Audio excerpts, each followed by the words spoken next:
Hello everybody, back again tonight for our third video in our Apache helicopter PC theme build.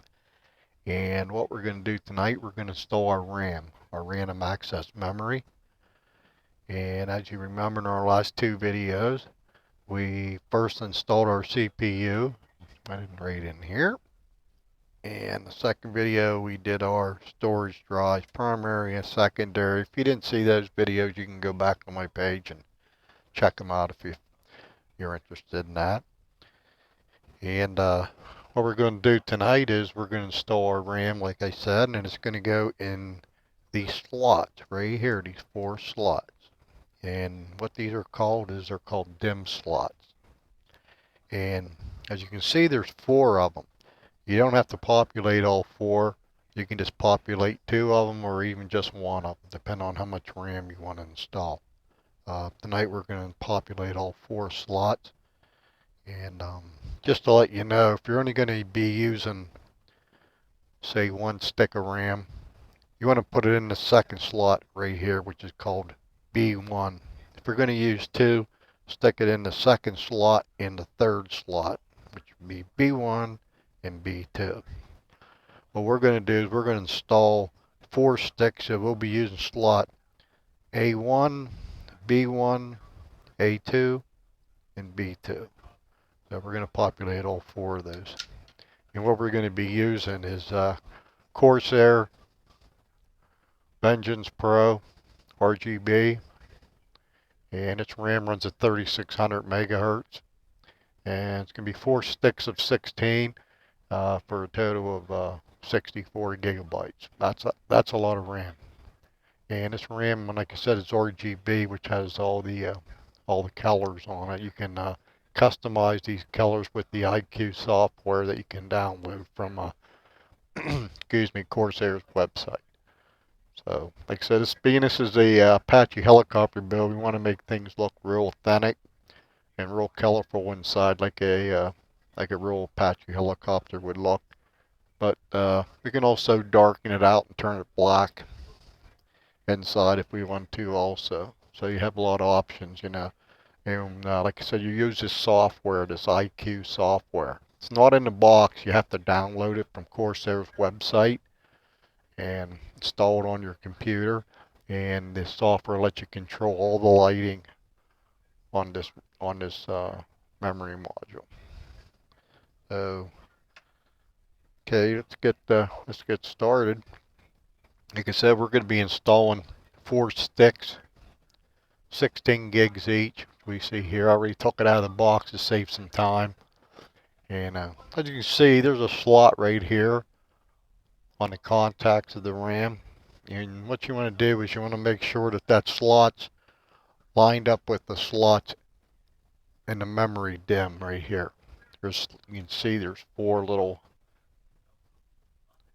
closed off spaces right there. And what they will do is it will correspond with that open slot on the memory module.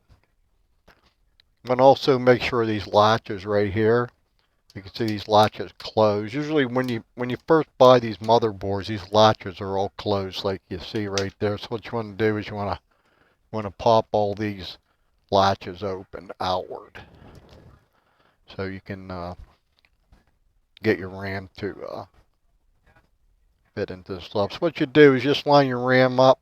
Like I said, we're using four of these, so we can just stick them in all. Start with slot A1 and get it lined up here. You gotta be careful, make sure you got it lined up just right.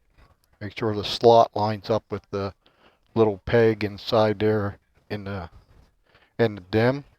And once you get it lined up in the slots and laying down square, all you have to do is just take your thumbs like this, and you want to push down one side and then the other side, and you'll hear a click.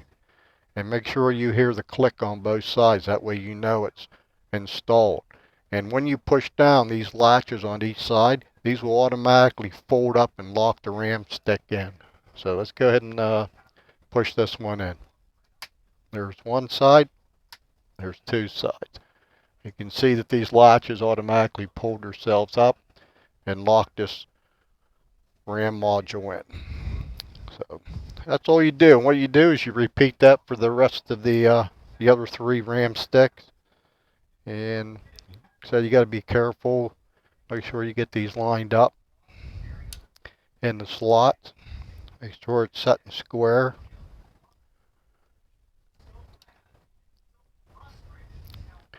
And then, like I said, you just take your thumbs and you push down one side at a time. Which it isn't going to do.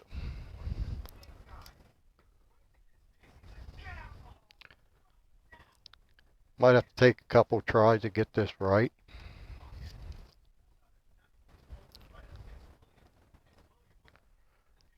Make sure that looks pretty square. So we'll do the same thing with this one like we did with the first one. We'll start with the one side. Do you hear a click? Second side, do you hear a click? And you got it.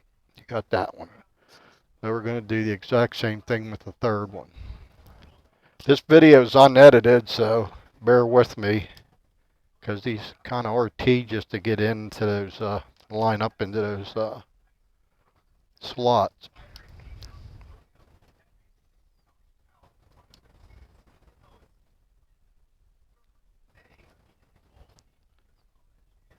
Okay, there's number 3. Looks lined up pretty well. And again with our thumbs, push down to one side, push down the other side, and hopefully you can hear that. The audio is good enough that you can hear those latches click shut. And now let's do our fourth one. Make sure you line that up in the slot. There we go. Got that one on the first time. Like I said, you got to be careful. Make sure you got these lined up, you know. I've been doing a lot of these and I still get a misaligned. So you got to make sure you take a second look and make sure it's lined up. If it's not lined up when you go to click it down in, it's just not going to go in. So as soon as you push on it, put a little bit of pressure and you feel that it's not locking down in, you know you probably don't have it lined up right. So, okay, let's put our fourth one in. We're going to push one side, and we're going to push down the other side. And you can hear those click, and you notice all our latches are up, and the RAM is locked in place. And that's it. That's as simple as it is. That's all you got to do to install RAM. Like I said, you don't have to install all 4 sticks. You can just do 2, and if you do 2, put it in the second and fourth slot. On this particular board, this Gigabyte board, it doesn't matter what slot you put it in. It makes no difference whatsoever, but a lot of boards it does. So just to be safe, if you're only going to use 2 sticks of RAM, stick it in the B1 and B2. B1 would be the second slot, B2 would be the fourth slot. And we installed all 4, so it didn't matter. We just populated all 4 of them. And this RAM, this is a kit. You know, you can buy kits of 2 or kits of 4. This is a kit of 4. Like I said, you don't really want to mix RAM up. You want to try to keep it all the same manufacturer. You want to try to keep it the same speed and the same type of RAM. Like I said, this is DDR4 RAM. This is not the latest RAM that's out there right now. They just come out a couple months ago with DDR5, and it's really expensive, and it's very, very new. So I'm going to hold off on that, give it maybe 6 months, a year, till they get it all perfected with the compatible motherboards. So DDR4 is great RAM. It's fast, and using Corsair, I use Corsair because it's reliable. Never had any problems with Corsair memory. You can use any manufacturer you like, and they're all at different prices. But I like Corsair, and like I said, I use it in all my builds. And I've probably built in the last couple of years, I've probably built 20 to 25 computers. And yeah, this is good RAM, so it'd be a good choice. And you don't have to get it at this speed. This is 3600 megahertz speed. You can get it at a lower speed at a cheaper price if you want to. It'll just be a little slower. But another thing I want to tell you is this RAM don't run at this speed by default. You have to enable the XMP and the motherboard BIOS, and I'll show you how to do that later. If you just stick this in, you don't set anything up, it'll just run at probably whatever the board set at the minimum, like probably like 22 or 2500 megahertz. But later on in the later videos, I'll show you how to enable XMP in the BIOS and get this RAM running up to its maximum speed of 3600 megahertz. So there you go. There you have it. We got our RAM installed now. So totally on this board we have our CPU, our primary and secondary storage drives, and now we have all our RAM installed. So basically this board is complete. I told you in one of the last videos the next thing we would do after we got this board complete is we would prep the case to accept this board. But instead of doing that, what I'm going to do, just for instructional purposes, I'm going to test fire this board up before we put it in the case. We can test it as it is right now. All I got to do is put a small air cooler on this CPU to make sure it doesn't overheat. But it'll just be installed temporarily, and I'll take it back off because, like I said, we're going to use a water cooler for this. And I'm not going to use the power supply that we're going to use in our build either.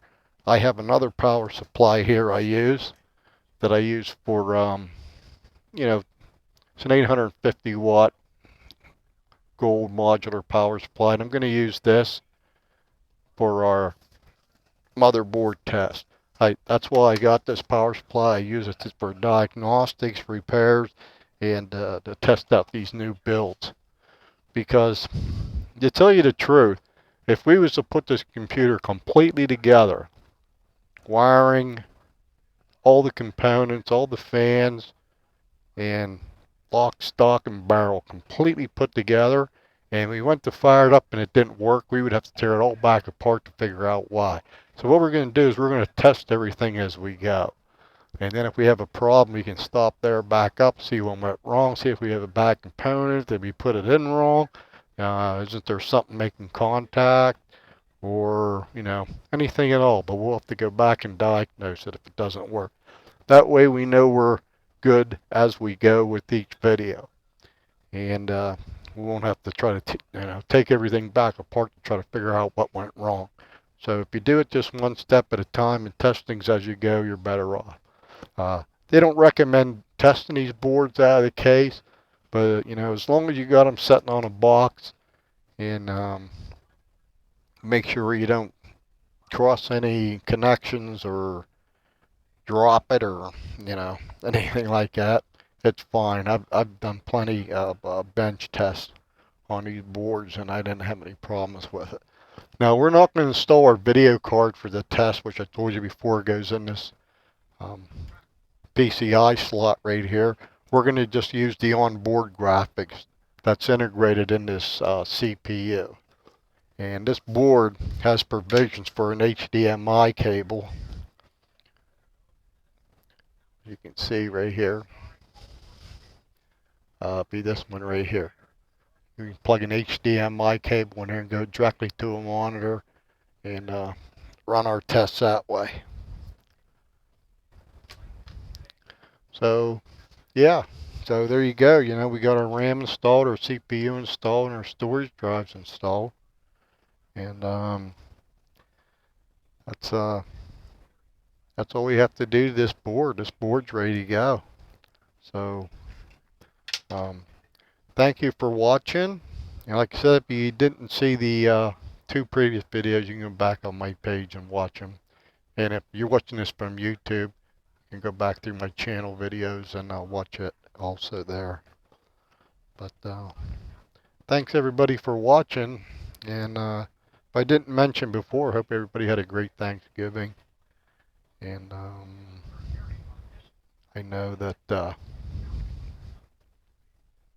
everybody's probably going to be getting ready to go out deer hunting. And yeah, that's about it for this video. So I'll wait a couple days And I'll do the third, or this is our third video. I'll do our fourth video. Like I said, we'll power this board up and make sure it posts into the BIOS. And in fact, we may even install Windows, because you can install Windows in this also before you even put it in the case. We can just run what they call this bare bones type deal, and get this all tested out. And I'll be making that video probably in a couple days. So yeah. So thanks again for watching, and have a great day tomorrow, and we'll see you in the next video. Thank you very much.